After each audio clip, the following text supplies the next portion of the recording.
Why am I being so critical of myself? If you've been asking yourself this question, you're in the right place. Because in this video, I'm going to share with you the 3 steps you need to take to overcome self-criticism and understand the real reason why you're critical of yourself. If you're new here, welcome. On this channel, we talk about self-love, mindset mastery, and building unshakable self-confidence.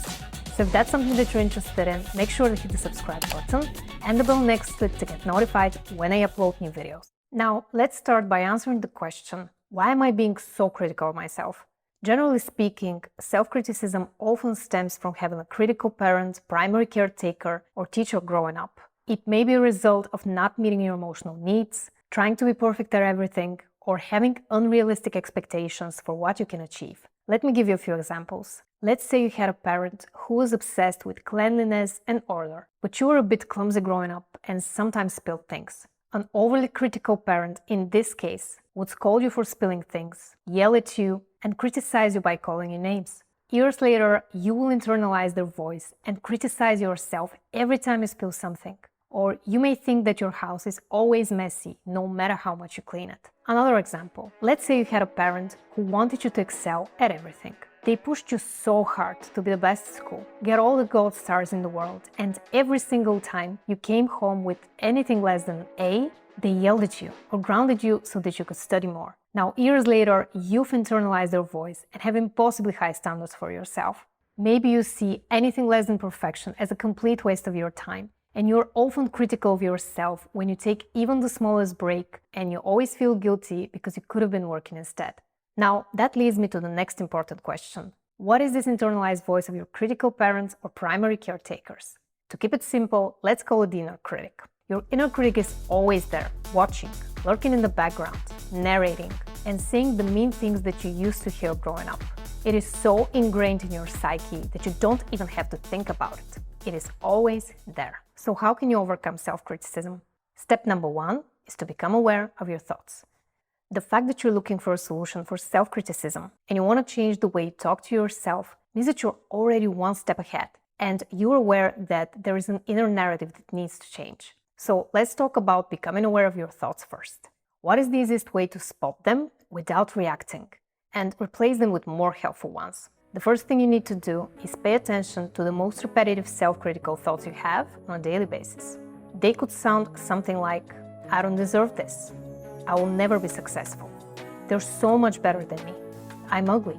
Why can't I look like that? I will never find true love, etc. Now I want you to write all of them down. The next step is to become aware of the emotions you felt as a result of these thoughts. Maybe you felt angry, sad, frustrated, anxious, jealous. Write all of these emotions and rate them on the scale of 1 to 10, with 1 being the weakest and 10 being the strongest emotion. Now, the third thing you're going to want to do is write down everything that you did as a result of these negative thoughts and emotions. For example, let's say you were scrolling on Instagram, stalking a celebrity's profile. Then you went on to watching their stories. Then you felt even worse about yourself and you ate an entire bag of cookies to try to numb the pain. Okay, and the last thing you're going to do is think of something else you will do next time you catch yourself scrolling on Instagram. So what can you do to stop comparing yourself so much and beating yourself up in the end? Write down anything that comes to mind so that you will be prepared next time you catch yourself in the negative thinking loop. Now, it's important to note that self-criticism directly impacts our self-confidence. Think about it. How can you be confident in yourself if you keep beating yourself up all the time? There are actually 3 confidence secrets nobody talks about. And I think they're all super important if you want to stop being so critical of yourself and build self-confidence. In my brand new masterclass, I want to share all of them with you. All you gotta do is click the first link in the description box below or visit coachsimona.com/masterclass. Step number 2 is to learn to accept your flaws and weaknesses. Now, becoming aware of your self-critical inner talk is crucial, but there are also specific things that you can do to accelerate the process. The first thing you can do to accept yourself for exactly who you are is to get to know your strengths and weaknesses. Now we're gonna do a quick journaling exercise. If you haven't journaled before, don't worry. Here is a simple way to do it. All you have to do is write down the answers to these questions. 1. What are my 3 greatest strengths? 2. What are my 3 biggest weaknesses? Pay attention to your critical inner talk while you write them. You may find it hard to come up with 3 strengths, or you may feel a strange sense of comfort when you're beating yourself up while you're writing down your biggest weaknesses. That is completely normal. The purpose of this simple exercise is to detach yourself from the things you just wrote and see them from a distance.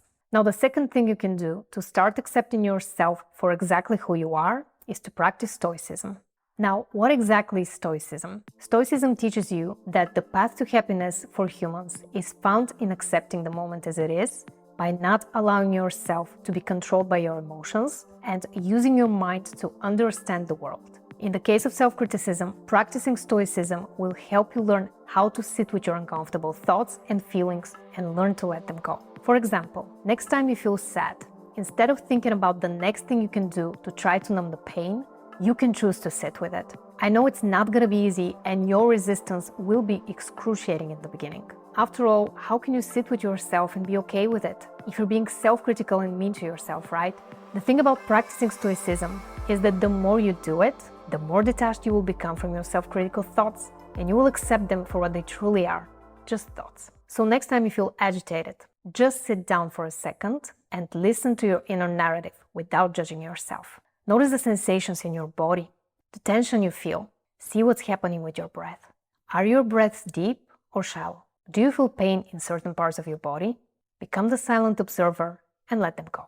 And the third thing you can try if you want to practice self-acceptance and stop being so critical of yourself is to be loving and kind to yourself. Here's an easy way to start your self-love journey today. The first step you can take towards self-love, acceptance, and kindness is to put yourself first. What do I mean by this? Next time you find yourself spending too much time obsessing over your work, your family, friends, or relationship, I want you to put the focus back on you. What do you want? What needs are you not fulfilling? How can you take better care of yourself right now, at this very moment? The choices we make define our entire lives. So I want you to start thinking about choosing yourself by putting yourself first and taking better care of yourself. The smallest step you can take today is to schedule 10 minutes for yourself every day to spend on guilt-free, pleasurable, uplifting activities that are just for you. The interesting thing is that the better care you take of yourself, the more present you will be in your relationships as well. And if you want to learn my entire step-by-step process that will help you learn how to accept yourself for exactly who you are, check out the Self-Love Toolkit. It is my proven framework that will show you exactly what you need to do to love yourself unconditionally. So if you want to learn more, click the link in the description box below or visit www.theselflovetoolkit.com. The next step to overcoming self-criticism is to develop self-compassion. One of the hardest things to do, especially if you're used to being critical of yourself, is to be kind and compassionate with yourself. So I want you to start slow and understand that developing self-compassion is a process that won't happen overnight. Self-compassion is about becoming okay with who you are, accepting yourself in any given moment, and realizing that we all have flaws, and that is okay. Now, one of the easiest ways to start developing self-compassion is to detach yourself from the self-critical storyline and ask yourself one simple question. How would I treat a friend in this situation? By reflecting on this question, you're going to achieve 2 things. 1, you're going to put some space between your critical inner talk and the actual situation, and you will see the whole picture more clearly and make a better decision. Sometimes we get too caught up in our drama, and it would be really helpful to step back and assess the situation objectively. By thinking about what you would advise a friend in this situation, you're gonna come up with a plan and be proactive instead of repeating the same self-critical narrative over and over again. Now, if you want to go more in depth on this topic and discover my favorite self-acceptance exercises, make sure to watch this video next. Thanks so much for watching, and I'll see you in that video.